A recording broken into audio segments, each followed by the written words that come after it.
কোন মাছ বেশি লাফায় কোন মাছ কম লাফায় সেটা তিনি যে বিষয়ে মন্তব্য করেছেন, কেন বলেছেন, কী জন্য বলেছেন জানি না।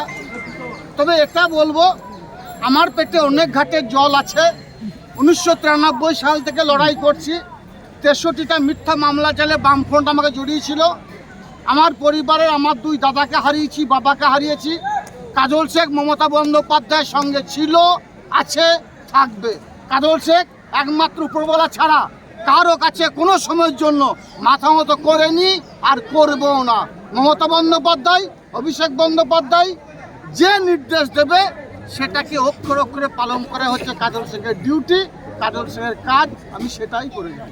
আজকে দেখা গেল কৃষ্ণমণ্ডলের হাতে গদা তুলে দিল তৃণমূল কর্মী এবং গদা হাতে মিছিল করলেন অনুব্রত মণ্ডল, গাড়িতে তার গদাটা দেখা যাচ্ছে। আমি দেখতে পাইনি গদা কে দিয়েছে, কোথা থেকে দেওয়া হলো এবং গদা হাতে করে নিয়ে যাওয়ার মতো ক্ষমতা তার আছে কিনা সে বিষয়ে সংশয় আছে। পাশাপাশি কোর কমিটি জিন্দাবাদ আপনার মিছিলের সামনে শোনা গেল, আর কোথাও কিন্তু কোর কমিটি জিন্দাবাদ কথাটা শোনা যাচ্ছে না। কোর কমিটি জিন্দাবাদ এটা মমতা বন্দ্যোপাধ্যায় তৈরি কোর কমিটি। কোর কমিটি জিন্দাবাদ বীরভূম জেলার প্রত্যেকটি মামাটি মানুষের সৈনিকদের বলা উচিত। কাজল শেখের গলা কেটে দিল, কাজল শেখ ওই কথাটাই বলবে, কোর কমিটি জিন্দাবাদ, আশিস বন্দ্যোপাধ্যায় জিন্দাবাদ। কারণ এটা মমতা বন্দ্যোপাধ্যায় বলেছেন, অভিষেক বন্দ্যোপাধ্যায়কে শিলমোহর দিয়েছেন।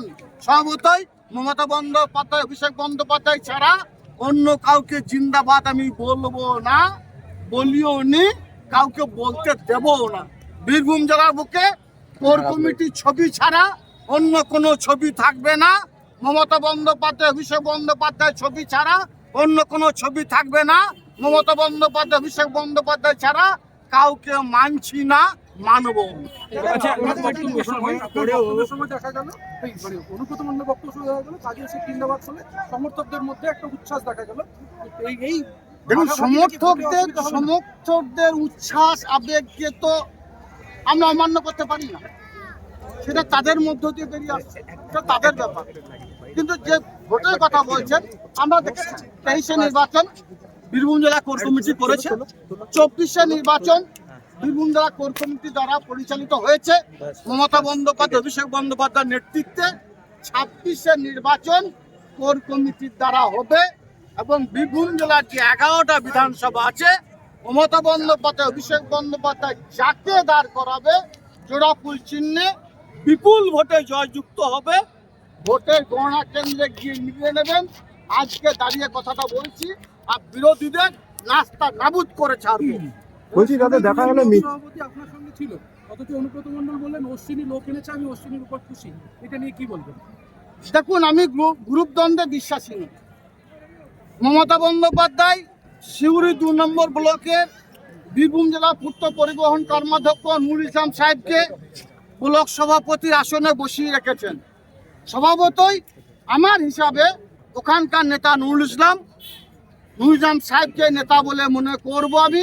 উনি ব্লক প্রেসিডেন্ট, উনার দ্বারাই সিউড়ি 2 নম্বর ব্লক পরিচালিত হবে।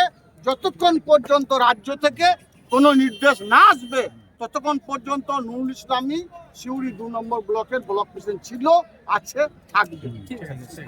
বলছি দাদা, দেখলাম দেখলাম আজকে মিছিলে শোনা যাচ্ছে যে অনুব্রত মণ্ডল জিন্দাবাদ বক্সে গান বাজছে এবং তাতে সমর্থকরা নাচছে, কি বলবেন এতে? আমি এই বিষয়ে একটাই কথা বলবো, তাদের নিজস্ব দল করা উচিত। মমতা বন্দ্যোপাধ্যায়ের দল করা তাদের উচিত নয়। আমি মমতা বন্দ্যোপাধ্যায়ের সৈনিক। আমি আবার বলছি, এই দলটা করতে গিয়ে আমি আমার 2 দাদাকে হারিয়েছি, বাবাকে হারিয়েছি। আমিও সেই পথের প্রতীক ছিলাম। একাধিক মিথ্যা মামলার মালা আমার গলায় পরানো হয়েছিল, কিন্তু কোনো সময়ের জন্য আমি চাইবো না মমতা বন্দ্যোপাধ্যায় জিন্দাবাদ, অভিষেক বন্দ্যোপাধ্যায় জিন্দাবাদ ছাড়া অন্য কোনো আওয়াজ উঠুক। যারা আওয়াজ তুলতে চাইছে তাদেরকে বলবো, আপনারা নিজের দল তৈরি করুন, দিয়ে কত জিন্দাবাদ বলতে পারেন আর কত মানুষ আপনার সঙ্গে থাকে দেখে নেব।